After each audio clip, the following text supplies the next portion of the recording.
राजधानी रांची से इस वक्त की बड़ी खबर सामने आ रही है। आपको बता दें कि रिम्स डायरेक्टर के इस्तीफे देने की बात सामने आ रही है। बता दें कि बड़ी खबर सामने आ रही है राजधानी रांची से। आपको बता दें कि कहीं ना कहीं रिम्स डायरेक्टर डॉक्टर राजकुमार ने इस्तीफा सौंप दिया है। बड़ी जानकारी आपको दे दें कि रिम्स डायरेक्टर ने इस्तीफा सौंप दिया है। सीआईडी की जांच चल रही थी, पूछताछ हुई थी। इसी बीच खबर आ रही है कि रिम्स डायरेक्टर ने इस्तीफा सौंप दिया है। खबर मिलते ही रिम्स के अंदर हड़कंप का माहौल है। सीआईडी की टीम ने डायरेक्टर से 7 घंटे की लंबी पूछताछ की गई थी, जिसके बाद कहीं ना कहीं रिम्स डायरेक्टर का इस्तीफा सामने आया है। बता दें कि एडमिशन और टेंडर में फर्जीवाड़े की जांच के लिए रिम्स पहुंची थी सीआईडी और लगातार जांच की प्रक्रिया जारी है। पूछताछ हुई थी, लंबी पूछताछ हुई थी, 7 घंटे की पूछताछ हुई थी। इसी बीच रिम्स के डायरेक्टर डॉक्टर राजकुमार ने इस्तीफा सौंप दिया है और अटकलें जो है अब तेज हो गई है। चर्चाओं का जो बाजार है वो तेज हो गया है। आपको बता दें कि खबर फैलते ही रिम्स के अंदर हड़कंप मचा हुआ है और लगातार चर्चाएं तेज हो गई है। कथित रूप से बता दें एडमिशन और फर्जीवाड़े की मामले सामने आए थे, जिसके बाद सीआईडी ने 7 घंटे की लंबी पूछताछ की थी और इसके बाद डायरेक्टर ने इस्तीफा सौंप दिया है। ऐसे में सीधे हम आपको लिए चलते हैं राजधानी रांची, जहां पर हमारे अब सहयोगी अभिनव तमाम जानकारी देंगे आपको। अभिनव, क्या कुछ जानकारी आ रही है? लंबे समय के पूछताछ के बाद डायरेक्टर का बड़ा कदम सामने आया है।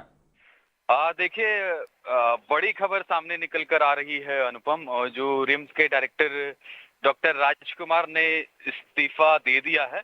हालांकि सोर्सेज से खबर निकल कर आ रही है। हालांकि इसमें बताऊं कि अभी आधिकारिक पुष्टि नहीं हुई है, लेकिन जो कंफर्म सोर्सेज है हमारे, उनके द्वारा जो मुझे सूचना मिली है कि रिम्स के डायरेक्टर डॉक्टर राजकुमार ने इस्तीफा दे दिया है। दरअसल आपको बताऊं कि कल जो है सीआईडी की टीम रिम्स पहुंची थी।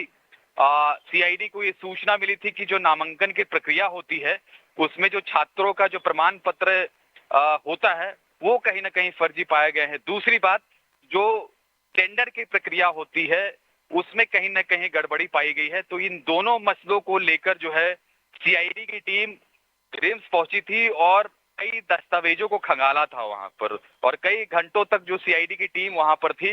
इसी दौरान जो मुझे सूचना है कि कई घंटों तक जो रिम्स के डायरेक्टर हैं डॉक्टर राजकुमार, उनसे पूछताछ हुई है। कहीं ना कहीं एक प्रेशर था उनके ऊपर। मुझे लगता है इन सब सारी चीजों को लेकर कहीं ना कहीं इस्तीफे से इसे जोड़कर देखा जा सकता है, क्योंकि उनके ऊपर कहीं ना कहीं दबाव था। और इस तरह से अगर सीआईडी की टीम रिम्स पहुंचती है और जांच करती है, तो कहीं ना कहीं उनके ऊपर प्रेशर जरूर होगा। लिहाजा इस तरह की खबरें सामने निकल कर आ रही है। दूसरी बात, कहीं ना कहीं अभिनव प्रेशर होगा और कहीं ना कहीं इस तरह की खबरें सामने आ रही है। ऐसे में जानकारी क्या आ रही है अभिनव? क्या उन्होंने स्वेच्छा से इस्तीफा दिया है या फिर उनके ऊपर दबाव था इस्तीफा देने को लेकर? देखिए, अभी ऐसी कोई भी पुष्टि नहीं हुई है किसी तरह की कि आखिर उन्होंने क्यों इस्तीफा दे दिया। बातें सामने निकल कर यही आ रही है कि प्रेशर जरूर हुआ होगा, शायद यही वजह। अभी जब तक, क्योंकि अभी हाल ही में मैंने तुरंत ही यूं कह सकते हैं कुछ घंटे पहले की बात है जब इस्तीफे की खबर सामने आई है। किन वजहों से इस्तीफा दिया गया है, क्या कारण है इसके पीछे, क्या प्रेशर था या अन्य वजह थी, तो ये पहले अभी देखना होगा। कुछ समय के बाद ही पता चल पाएगा कि किन वजहों से इन्होंने इस्तीफा दिया है। हम इसको इस बात से भी जोड़ सकते हैं, चूंकि अगर स्वास्थ्य मंत्री इरफान अंसारी की बात करें और जो रिम्स के डायरेक्टर है डॉक्टर राजकुमार, उनके दोनों के बीच कहीं ना कहीं कुछ बातों को लेकर हमेशा खटास देखा गया है। कई मौकों पर ऐसा देखा गया है कि उन दोनों के बीच में ना कुछ कुछ बातों को लेकर जो जुबानी जंग है वो तेज हमेशा देखने को मिलता रहा है। कई ऐसे एग्जाम्पल देखने को मिले हैं जहां पर दोनों के बीच सही से बनी नहीं है। शायद एक वजह ये भी हो सकती है। तो कई तरह की बातें सामने निकल कर आ रही है, चर्चाओं का बाजार गर्म है। लेकिन जिस तरह से इस्तीफा दिया है उन्होंने, कहीं ना कहीं रिम्स पूरे, अगर प्रशासन की बात करें, वहां प्रबंधन की बात करें, तो एक हड़कंप सा मचा हुआ है कि आखिर क्यों इस्तीफा दिया है, क्या इसके पीछे वजह थी। तो थोड़ा समय और इंतजार कीजिए, सारा चीज आपको क्लियर होगा। बिल्कुल सारी चीजें क्लियर होगी, लेकिन अभिनव आपसे सवाल रहेगा, क्या ये जांच का जो दायरा है और बढ़ सकता है? क्योंकि लगातार रिम्स से सीआईडी की टीम पहुंची थी, घंटों पूछताछ हुई थी, अब डायरेक्टर का इस्तीफा सामने आ रहा है, तो क्या लगता है और भी लोग इस दायरे में आ सकते हैं? क्या ये एक बड़ा घोटाला था?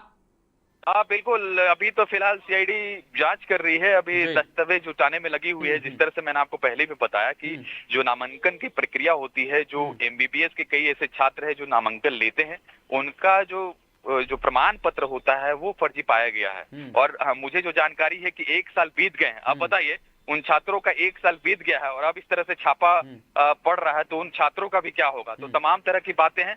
दूसरी बात जो मुझे सूचना है कि जो सफाई व्यवस्था को लेकर जो टेंडर प्रोसेसिंग होता है, जी। उत्तर प्रदेश की 3 कंपनियों को टेंडर दिया गया जी। और उसमें कहीं न कहीं अनियमितताएं पाई गई है। और ये फिलहाल अभी सीआईडी इस ओर मूव कर रही है, दस्तावेजों को खंगाल रही है और उसके बाद फिर सीआईडी किस ओर मूव करेगी, ये देखना अहम होगा। जी अनुपम। बिल्कुल अभिनव, जानकारी के लिए बहुत बहुत धन्यवाद। आप एक एक जानकारी हमारे दर्शकों तक पहुंचाते रहिए। साफ तौर पर आप हमारे सहयोगी की सुन पा रहे थे, कहीं ना कहीं इस्तीफा देने की बात सामने आ रही है डायरेक्टर की ओर से। हालांकि अभी आधिकारिक तौर पर इसकी पुष्टि नहीं हुई है, लेकिन हमारे सहयोगी ने बताया कि जो डायरेक्टर हैं उन्होंने इस्तीफा दे दिया है, उनको सूचना आई है, उनको जानकारी आई है और ये पक्की जानकारी है। इसी बीच आपको बता दें कि एक तरफ जहां सीआईडी का जांच जारी है, कथित फर्जीवाड़े की बात करें या एडमिशन में तमाम गड़बड़ियों की बात करें, उसको लेकर जांच जारी है। सीआईडी की टीम पहुंचती है रिम्स, घंटों जांच करती। इसी बीच कहीं ना कहीं डायरेक्टर का इस्तीफा देना अपने आप में बड़ी खबर है। अब देखने वाली बात होगी कि यह जांच का दायरा कहां पहुंचता है। क्या उन्होंने अपने स्वेच्छा से इस्तीफा दिया है या फिर डायरेक्टर के ऊपर दबाव था इस्तीफा देने का, ये तो अब समय के साथ ही इसका खुलासा हो पाएगा। लेकिन इस वक्त की बड़ी खबर यही है कि रिम्स डायरेक्टर ने इस्तीफा दे दिया है और कहीं ना कहीं इस्तीफे से प्रबंधन के अंदर हड़कंप मचा हुआ है और चर्चाओं का जो बाजार है वो तेज हो चुका है। हर एक जानकारी हम आपको उपलब्ध कराएंगे, लेकिन इस खबर में फिलहाल इतना ही। देखते रहें मिरर मीडिया।